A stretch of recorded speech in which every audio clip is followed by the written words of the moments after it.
the hell does Chase Sexton survive all of these big crashes? We saw another big crash on the weekend for the Supercross. We've seen heaps of other big crashes throughout the season and even last season.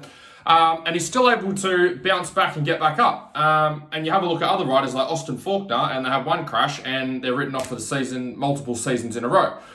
So what's the difference? Why is Chase Sexton able to get up and have these big crashes and be able to keep going, and riders like Austin Forkner aren't? For those of you that are new to the channel, my name is Andrew Hammer. I struggled with riding and racing fitness for about 14 seasons of racing, and I don't want you to be one of those riders.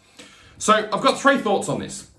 First thought is Chase Sexton, especially since he's gone to the 450, he's upped his strength and weight training. And so if you look at pictures of him, you'll notice that he's a lot bulkier and holds a lot more muscle mass now on the 450 than what he did even back on the 250. Even on the 250, he was pretty big, but he's a little bit bigger now. And so one of the things that muscle mass and strength does is it gives you a layer of protection. So with your bodies, body's mostly made up, we've got bones, and then you've got muscle. Now, the great thing about muscle is they're pliable and they can move, okay? They can take a level of impact and stretch and flex, whereas bones can't. So if bones take a lot of impact, what happens is, okay, you end up with broken bones. And for a rider and racer, that's usually going to mean the end of your season, or at the very least missing some races. So having that extra muscle mass helps your bones to be able to have a little bit more support and protection. And obviously there's a strength component to that as well.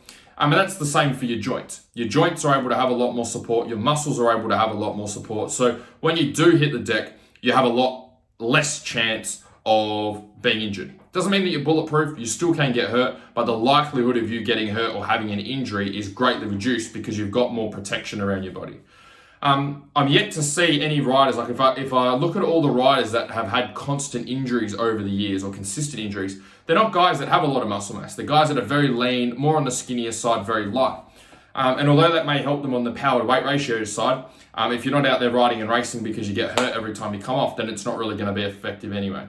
So I guess it's having that happy medium, and I feel like that's one of the main reasons Chase has been able to rebound from these crashes, is because he has that muscle mass there and strength to be able to help put him in a safer position.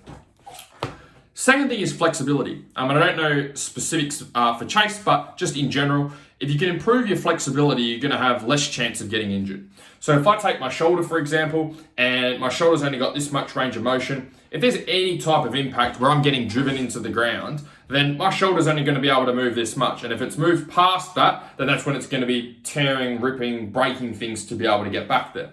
Whereas if I've got full shoulder range, okay, and I can move my shoulder backwards and forwards most of the way, or better than this anyway, what that's going to mean is I've got a lot more room for error there. So if I get driven into the ground and my arm gets pulled back, my arm can get pulled back with its normal range of motion. It's not being torn out of its socket to get there.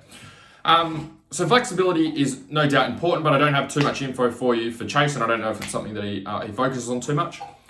The third thing is nutrition. So he works with someone who helps him with his nutrition, so Blake Savage. Now, in terms of nutrition helping with recovery from specific injuries, is really what you're looking at with nutrition is reducing inflammation in the body. There's certain foods that we eat that if we consume, cause inflammation in our body, in our stomach, in our digestive system. And that means our body has to work a lot harder in that particular area. So if it's working harder in a particular area, like fighting an inflammatory food, then what that means is it has less energy and less resources to put towards repairing the injury. So what do I mean by that? Inflammatory foods are foods that cause inflammation in the body. So these are commonly, for a lot of you, will be gluten, dairy, a lot of processed foods with preservatives and additives in them, and also sugar as well. So things that you want to try and minimize are things like breads, milks, obviously like, chocolates and ice creams, the obvious ones. And what that will do, especially during times of injury, what that will do is just give your body more resources to be able to help you heal and help you recover and get you back to riding and back to racing. The other thing that this will help with is what's called your heart rate variability. So everyone has a heartbeat if you're alive, and everyone has a certain amount of beats that your heart will beat per minute.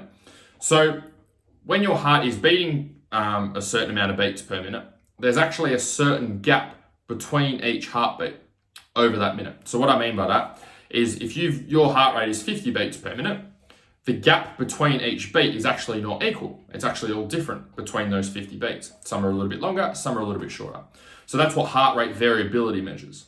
With heart rate variability, the higher you can get your heart rate variability, the more ready you are going to be to take on more stress, and the more resources your body has available to be able to adapt to training, to be able to overcome sickness, or to be able to recover from injury. And that's linked to inflammation. So anytime your body is inflamed, okay, we're taking in all of these foods that are inflaming our body, our heart rate variability tends to drop because it's working a lot harder.